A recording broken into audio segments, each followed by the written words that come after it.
জ্যাকেটটি ময়লা নর্দমায় ফেলে না দিয়ে আমাকে ফেরত দিতে এসেছেন, তার জন্য আপনাকে ধন্যবাদ। জ্যাকেটটা ফেরত দিতে এসেছি সত্য, তবে আপনার জ্যাকেটটা বড্ড দুষ্টু। গতকাল রাতে আমাকে ঘুমোতেই দেয়নি। বুঝতে পেরেছি, নিশ্চয়ই গরিবের ময়লা ঘামের গন্ধে আপনার সুবাসিত বেডরুমের পরিবেশ নষ্ট করেছে। এর জন্য আমি দুঃখিত। না রাজা, না, তোমার এই জ্যাকেট আমার বেডরুমের পরিবেশ নষ্ট করেনি, বরং জ্যাকেটটি আমার মনের অহংকার মুছে দিয়েছে।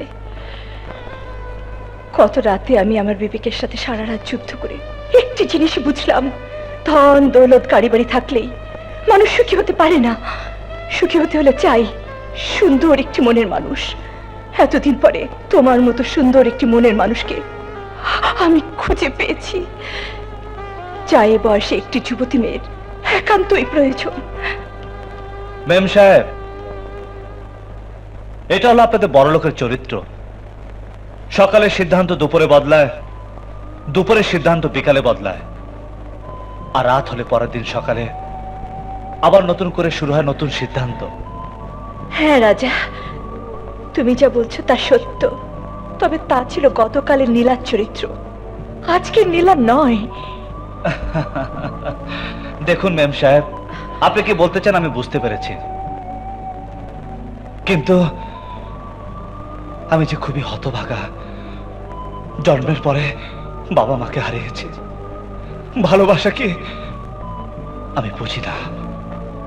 আজ যে ভালোবাসার কথা তুমি বললে, তা যদি ছলনাও হয়, তবু তুমি ভালোবাসার নামে এমন কিছু করো না যাতে ভালোবাসার প্রতি আমার ঘৃণা তৈরি হয়।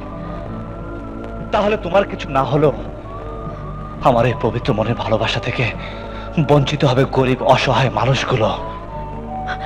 রাজা, তুমি তোমার নীলাকে বুকের ভেতর জড়িয়ে ধরো, তোমার মনই তোমাকে বলে দেবে তোমার নীলা আসল না নকল। সত্যি? হ্যাঁ রাজা।